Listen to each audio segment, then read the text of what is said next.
Hey guys, welcome to this channel that is Economics at a Glance. So guys, today we will see the production possibility frontier.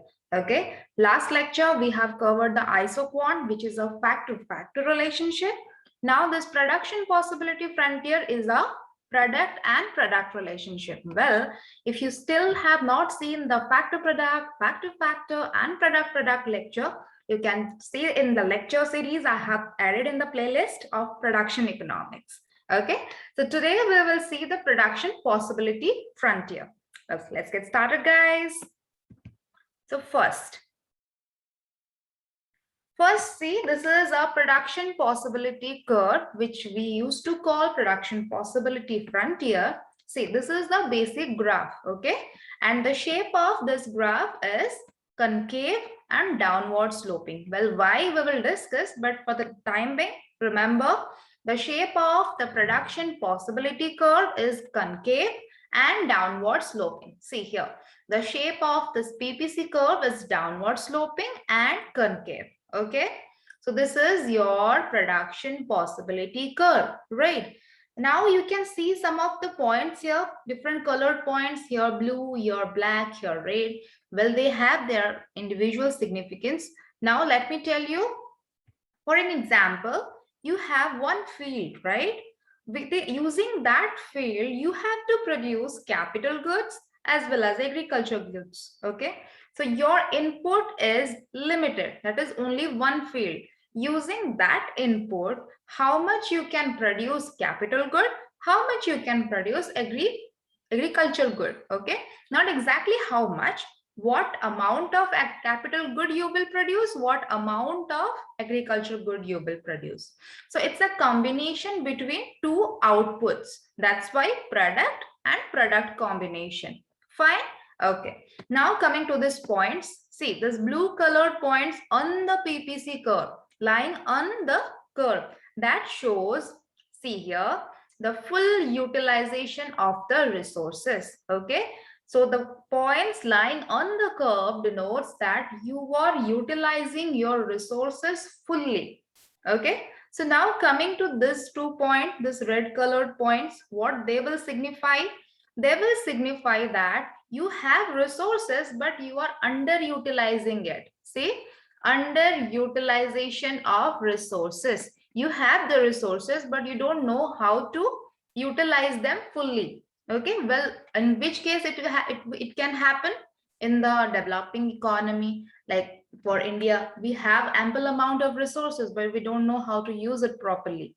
Okay, so in that case, underutilization of resources, the points will lie below the curve. Okay, now coming to the point, this black colored point, this shows that non-attainable with available resources and technology. This shows this is a product which we cannot achieve with a given level of resources. The resource which we have, using that resource, we cannot attain this amount of output. If we can increase our input level, then we can achieve it. But now with the existing level of resources, we cannot achieve this. Okay, understood? This is the major thing which you should know in a PPC curve, which is called production possibility curve or production possibility frontier. Now coming to the second thing. See, this is a definition. A PPC shows that PPC means production possibility curve. It shows all the combination of two goods. Goods means output, which can be provided if all the resources are being used efficiently. Well, what I have told you, the point on the curve, they are showing full utilization. That means full efficiency. So if all the resources are being used efficiently, then the combination of two goods, that curve will be production possibility curve. Second point, C. Production may occur anywhere on or within the frontier, but it may not occur beyond the frontier. Why? There are not enough resources to do so. Then next, see, this is your production possibility curve, which we have already seen in the first slide. See, this is a downward sloping concave curve to the origin. See, what it helps in the farm management, it will help in the farm management decision that what to produce with a given level of resources, what you can produce in how much amount. Okay, if you want to increase one output, you have to decrease another output. If you have to increase the second output, then you have to decrease the first output. Okay, see, it also known as production possibility frontier, okay, production transformation curve, production possibility boundary, and iso resource curve. Many a times in your competitive exam you can face such kind of question like what is the other name, or the definition is given and in the option production possibility curve is not given. Rather it will be like production possibility boundary, iso resource curve, product transformation curve. So for that you should know what is the other name of, or you can say synonym of, production possibility curve. Okay, now coming to the short definition, that it is a graph showing different rates of production of two goods or services that an economy can produce efficiently during specified period of time within a limited quantity of factors of production. That we have already discussed. We have limited factors of production or input. Using that, we have to produce two products, and how we will substitute between that two products. The curve is called production possibility curve. Next, see, just like we have studied ISO budget, a budget line in the indifference curve, then ISO cost line in ISO quant. Similarly, ISO revenue line for the production possibility frontier. What it is? See, it shows, it means ISO revenue line. It shows all possible combination of two products yielding the same revenue. Let's say you are producing rice and wheat. Okay, the rice and wheat you will produce, but that combination will give you the same yield of, or same kind of revenue. Let's say for this year your revenue is let's say 50,000 for an example, but next year you will change the quantity of production of rice and wheat. But even if you have changed the amount of production, still that combination also will produce same revenue, that is 50,000 rupees like last year. Okay, so those line is called ISO revenue line.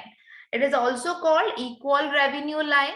Okay, see, this concave curve is our PPC curve, production possibility curve.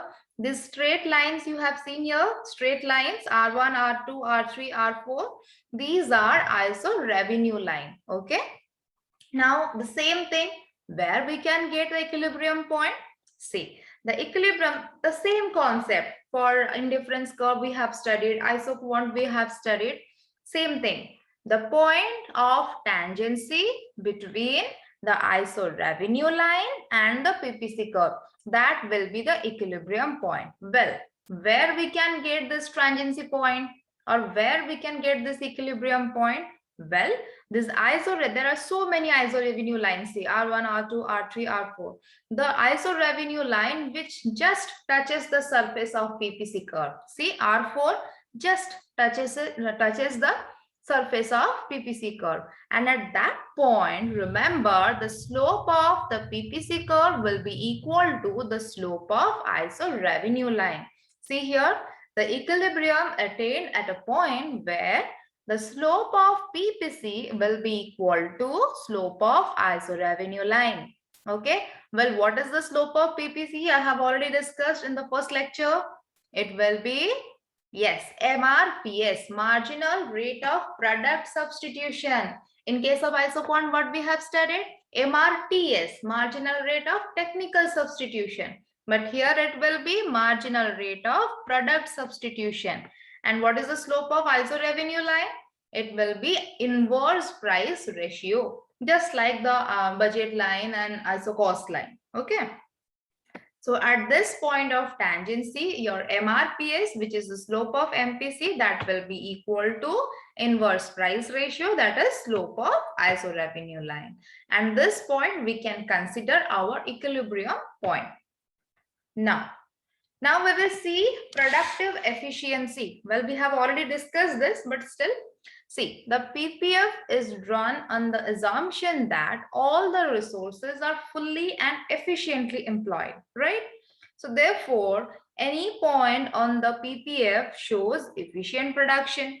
or productive efficiency. The first slide we have discussed, the point on the PPF curve, they are showing full utilization of resources. Yes, right? So they will show productive efficiency.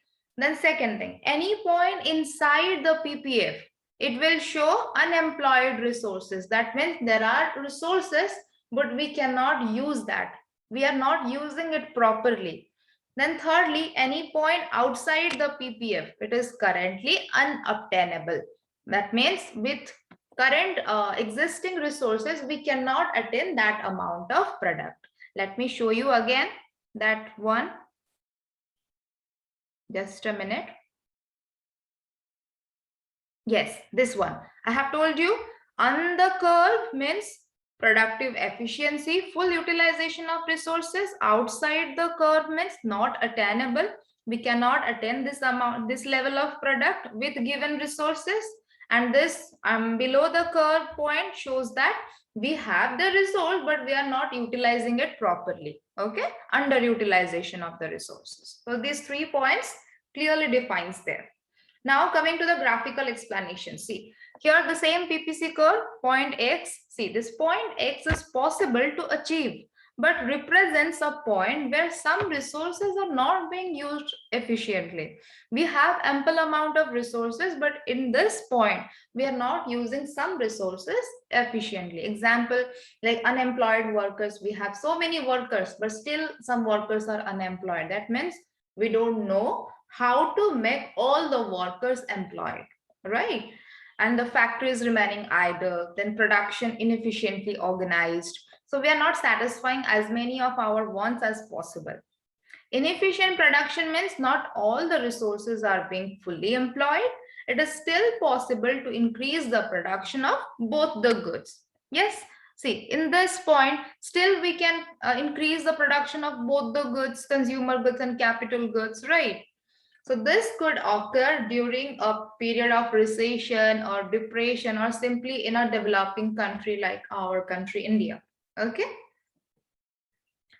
So next is, see, the economy, the same thing. Now we will see outside the Y point, X is inside the PPC, Y is outside the PPC curve.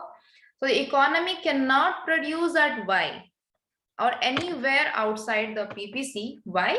As the PPC shows the maximum capacity of the country. This PPC, it shows the maximum capacity of our country, like utilizing our existing resources, how much we can produce, our capacity, maximum capacity. So we cannot go beyond our maximum capacity of this. So an economy might be able to move its PPF in the future if there is an economic growth. This means there is an increase in production potential. Like I have told, if we can increase our input amount, we can increase our existing resource amount, then we can jump to the the above PPC one. But with existing one, we cannot jump to the above PPC one. So the PPF can also show the economic growth by moving outward. If PPC is jumping to the outward PPC, it means our economic growth. This may occur due to additional resources. We can get some resources from other countries, then increasing the population or new technology that can also do that. Okay. So economic growth, we have discussed economic growth. So what it is, say economic growth increases the productive potential of the economy. Okay, an economy can grow if it increases the quantity or quality of its factors of production. Okay, so a new technological development results in an increase in productive potential and a curve can move outward. If productive potential can be increased, potential means production possibility curve. If potential will increase, that means production possibility curve will also move outward. Okay. So this is all about your economic growth. Now coming to trade-off. Trade-off is more or less, you can say the opportunity cost, like how much you have sacrificed for getting one thing. See, this PPF curve can be used to show the trade-offs. Any two or more points on the frontier represent the trade-off. Like you can say, if you are producing at A, so how much you are sacrificing, which you can get if you are producing in B. See, A and B represent trade-off. A at point A, see, at point A, there is more capital, right? More capital will be produced, and B produces more consumer goods, right? If you will draw the line, see, in point A, it is producing more capital good, less consumer good. At point B, it is producing more consumer good and less capital good. So this is called trade-off. Then same concept, opportunity cost. See, at point A and B, capital goods in the y-axis, consumer good in the x-axis. So opportunity cost of A equal to decrease in the consumer good of 1100 units. See, suppose you don't want to produce at point B, you want to produce at point A. So when you are producing at A, you are producing 1400 capital good and 600 consumer good, but you could produce 1700 consumer good, but now you are producing only 600 consumer goods. So your opportunity cost at point A is 1100 units in simple form. Okay, again you can see here, see, suppose in y-axis you are producing wheat, in x-axis you are producing cotton. Okay, and the opportunity cost of employing more resources into cotton production is expressed in terms of the output of wheat given off. How much you have given off the production of wheat. Okay, that is the opportunity cost for cotton. Now see, 100 extra tons of cotton, 100, like initially you are producing 300, now you are producing 400.